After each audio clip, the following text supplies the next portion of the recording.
What's going on, everybody? Welcome to another edition of Execration. Today we're going to be looking at riff writing in 11/8.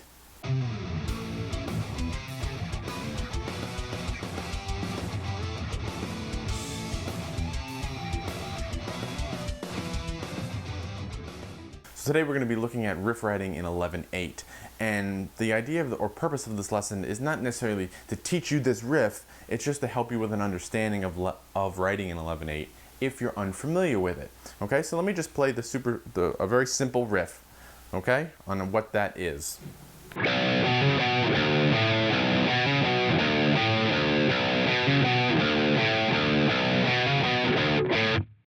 Okay, very simple riff. It's not supposed to be a technical riff lesson or anything like that. It's just an idea that allows you to understand 11/8. Okay, and I know I'm playing this beautiful Vader 8 by Kiesel, and it's kind of hard to see, but I'm going to walk you through it, and the tabs are down below. Okay, and it doesn't matter whether you play it on an A string or a 6 string, or you want to play this on your high strings. It doesn't matter. Okay, that's not the purpose. It's just the purpose of understanding what's going on as we're writing in 11/8. So one thing that I like to do with 11/8 is to kind of break it in half, and you usually see that a lot, and like 5 and 6, and that's what I mean, or 6 and 5, okay? And here you can hear that the first half of this riff is basically in 5/8, and the second half I add one note to make it 6/8. There's my 5, right? 1, 2, and 3, 4, 5. And then a very natural response to that, at least for me, is just to add another note. Very simple, and again, it's a natural response to the 5. So when I put those together, I get a nice long phrase of 11/8.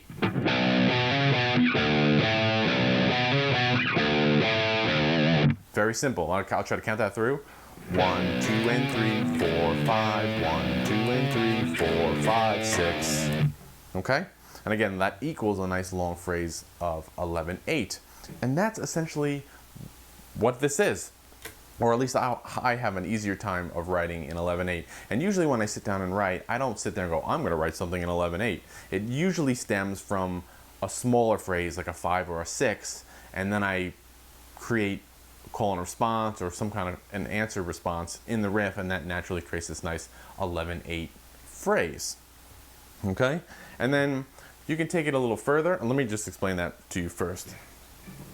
So the riff I'm playing, I'm actually playing it on the 7th string, right? 7th string open. And again, you can play this off of your 6th string. If all you have is a 6th string, that's fine. Okay? Or if you have an 8, you can play it on your low 8 and get real deep with it. It's irrelevant.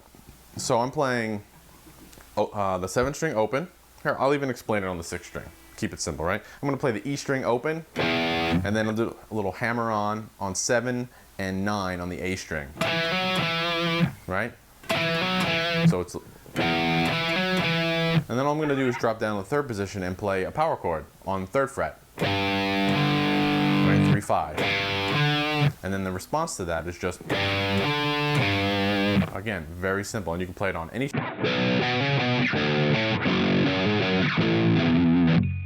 Okay, cool.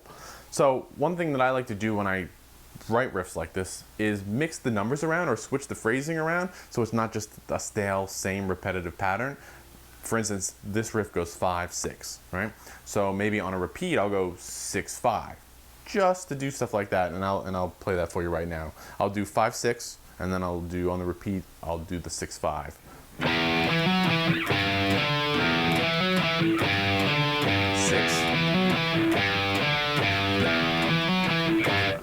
5. So I just switched around the phrases, the micro phrases within the longer phrase, and that helps create some variation, keeps the riff from getting so stale and boring. Okay, and another thing too, I get a lot of questions about how do you count an 11/8 or just an 8 feel as compared to, say, a 4 feel or a quarter note feel. And remember, if you count, say, for example, a measure of 4/4, 1 and 2 and 3 and 4 and, right? So we're counting the upbeats with the word and. But if I were to count that 8 notes, I can still go 1, 2, 3, 4, 5, 6, 7, 8, right? And essentially that's what you're doing. So if you ever come across a riff where you want to inject, say, 3/8 notes or 5/8 notes. Within your quarter note feel, your counting or tempo doesn't change even though it sounds like I'm counting faster, right? So I can go 1 and 2 and 3 and 1, 2, 3, 4, 5, 1 and 2 and 3 and 1, 2, 3, 4, 5. So the tempo is not changing, I'm just counting eighth notes now. Right? I see a lot of confusion in that, or I get asked a lot of those kind of questions. Okay? And then you can develop it and you can move this riff around, have some fun with it. It doesn't always have to be the same thing. I'll tab out a couple different variations, okay, which the link will be down below. You know, you can do something like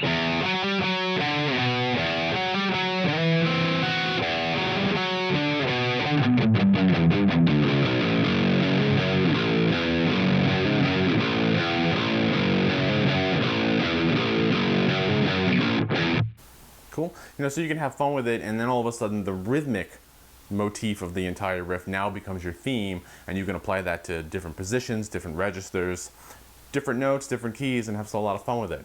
Okay? So again, the link for the tab is down below, and as always, let me know what you come up with. Until then, I'll see you next time. Thanks a lot.